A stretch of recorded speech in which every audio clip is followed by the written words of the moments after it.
The party had been winding down for an hour, but James was still slumped over the bar, mumbling half-finished jokes to anyone who would listen. Most of our coworkers had already left. I looked at him, tie loose, eyes glazed, glass in hand, and sighed. "Come on, man," I said, pulling his jacket off the stool. "Let's get you home." He blinked at me.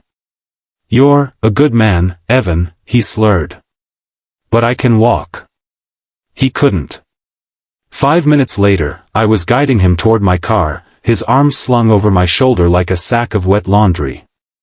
The December air bit hard against our faces as I loaded him into the passenger seat. I didn't have to do this. He wasn't my best friend, just a coworker from accounting who occasionally shared bad jokes and better donuts. But something about the way everyone ignored him that night bothered me. It was easier to walk away than to care. And I couldn't do that. Not tonight. The drive was quiet except for his half-asleep muttering. When we reached his house, a small, warm-looking place tucked behind a row of maple trees, I knocked gently. The door opened, and a woman stood there. She looked tired, the kind of tired that comes from carrying too much for too long. But her eyes softened when she saw her husband leaning on me. "Oh, thank God," she whispered. I was so worried. She helped me guide him inside, murmuring something about how he'd promised not to drink too much. I set him on the couch, grabbed a blanket from the armrest, and covered him. When I turned to leave, she stopped me. "Wait," she said quietly. "Thank you. You didn't have to bring him home." I shrugged. "It's nothing. Just wanted to make sure he was safe." Her eyes glistened. "It's not nothing," she said. "He's been struggling lately. You might have saved him from something worse tonight." That caught me off guard. "I'm sorry. I didn't realize." She shook her head. "You couldn't have. He lost his brother 2 months ago. Ever since then, he's been drowning himself in work and whiskey." The room felt heavy with silence. I looked at James, sleeping now, his face peaceful in the flickering light. "He talks about you, you know," she said softly. "Says you're one of the few people who still treat him like he's normal. Not broken." I swallowed hard. "He's a good man. Just lost." She nodded, eyes wet. "Thank you for not giving up on him. Most people already have." Before I could reply, she walked to a small shelf near the fireplace. There were family photos, James with his brother, camping trips, Christmas mornings, laughter frozen in frames. She picked one up, looked at it for a moment, and whispered, "He needs people like you right now." Then she turned back and smiled, a small, trembling smile filled with gratitude and exhaustion. "Can I offer you something? Coffee? Tea?"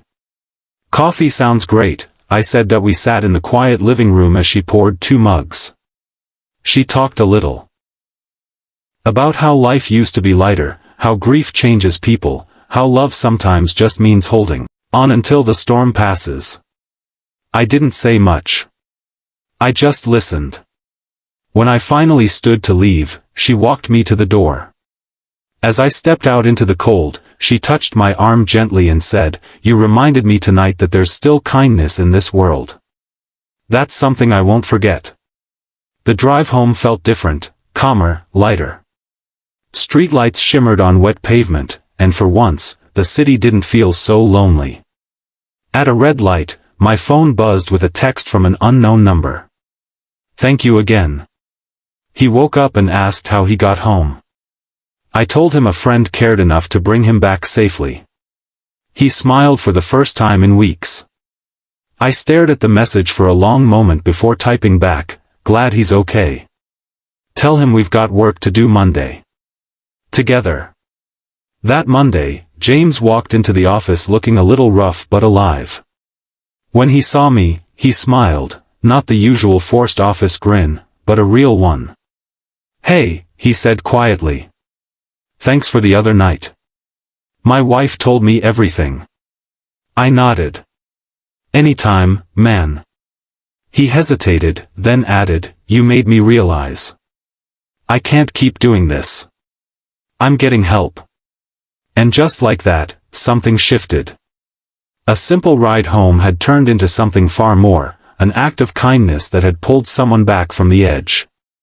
Weeks later, I got another text from his wife. He's doing better. Started therapy. He says you're the reason he's still fighting. I smiled at my phone, feeling that warmth you can't explain, when a small gesture ripples farther than you'll ever see. In the end, she didn't thank me with words or gifts or grand gestures. She thanked me by reminding me that kindness, quiet, unseen kindness, still matters. And that's something I'll never forget. Moral: sometimes, the smallest act of compassion can save a life. Never underestimate the power of showing up, for someone who needs it, even if they never ask.